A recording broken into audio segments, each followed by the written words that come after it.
Hello বন্ধুরা, চলে আসলাম একটা নতুন ব্লগ ভিডিও নিয়ে। তো আজকের ভিডিওটা হচ্ছে যে বেলের শরবতের। কিছুক্ষণ আগে আমি বেলের শরবত বানিয়ে খেলাম, তো সেটাই ভিডিও ক্লিক করে রেখেছি তোমাদেরকে শেয়ার করব বলে। তো কীভাবে বেলের শরবতটা বানালাম চলো দেখে নাও একটু। তো দেখো, হাতুড়ি নিয়ে আগে বেলটা ভেঙে নিচ্ছিলাম। তো আমার হাতুড়িটা দেখেছো কত কালো, ভাবছো কালি লাগা আছে? তো একদম ঠিক, এই হাতুড়িটা হচ্ছে কয়লা ভাঙা, কিন্তু আমি ভালো করে ধুয়ে নিয়েছিলাম বন্ধুরা। দেখো আমার হাতে কিন্তু একটু কালি লাগেনি। তো দেখো বেলটা মানে কি বলবো, এত বড় সাইজ না। তো এই বেলটা আনা হয়েছিল বাজার থেকে। তো ভাবলাম যে বেলের শরবত বানিয়ে খাওয়া যাক আর তোমাদেরকেও দেখানো যাক। তো দেখো বেলটার মানে ভিতরে পাল্পটা দেখেছো কতটা আছে। আমার মনে হয় এটা দেশি বেল না, কেননা দেশি বেল মানে এত তাড়াতাড়ি ভাঙতে চায় না। আর এটা কিন্তু মানে বাড়ি মারছিলাম আর খুব সুন্দর খোসাটা ভেঙে যাচ্ছিলো। তো আর দেখো খোসাটাতেও কিন্তু অনেক কিন্তু শাঁস আছে, চামচ দিয়ে বার করে খাওয়া যাবে।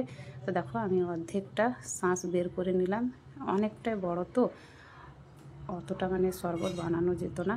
তো কিছুটা নিয়ে আমি শরবতটা বানিয়েছিলাম। আর এই গরমের মধ্যে কিন্তু বেলের শরবত খেতে খুবই ভালো লাগে, পেটও ঠান্ডা থাকে, আমাকে তো ভালো লাগে। তো দেখো কিছুটা শাঁস নিয়ে ভালো করে মাখিয়ে নিলাম।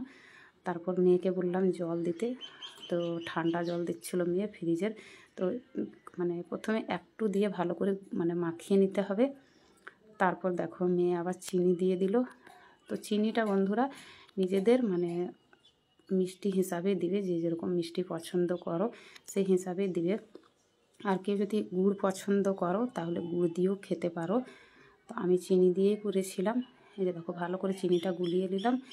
তারপর আবার মানে জল দিচ্ছিল মেয়ে, যতটা করব, খুব মানে ঘনও ভালো লাগবে না আর খুব পাতলাও খাওয়া যাবে না। তারপর লবণটা দিতে ভুলে গেছিলো, তো একটু সামান্য লবণ দিয়ে দিল। তো কেউ যদি লবণ পছন্দ না করো তো সেটাকে স্কিপ করতে পারো।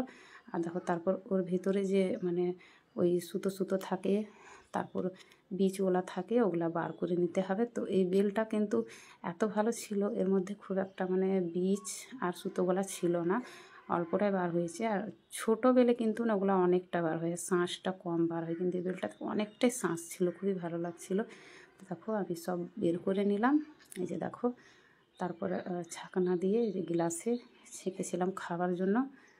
এই যে দেখো, যখন ছাকনা দিয়ে ছাকবে না বন্ধুরা তখন কিন্তু পড়তে চায় না, তখন একটু হাতে করে গুলিয়ে নিতে হবে, কেন ওই যে পাল্পটা থাকে না সেটা মানে মোটা, তার জন্য। তো দেখো আমি এক গ্লাস ছেঁকে নিয়েছিলাম খাওয়ার জন্য আর রেখে দিয়েছিলাম বাড়িতে, যার যে খাবে।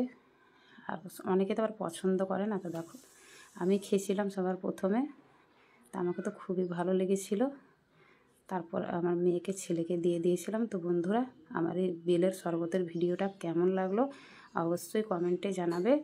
আর কাউকে ভালো লাগলে নিজেদের বাড়িতে অবশ্যই বানিয়ে খেয়েও, খুবই উপকারিত এই গরমে। তাহলে এখনকার মতো এ পর্যন্তই, বিদায় জানাই। নেক্সট ভিডিওতে অবশ্যই দেখা হবে। সবাই ভালো থেকো, সুস্থ থেকো, টাটা।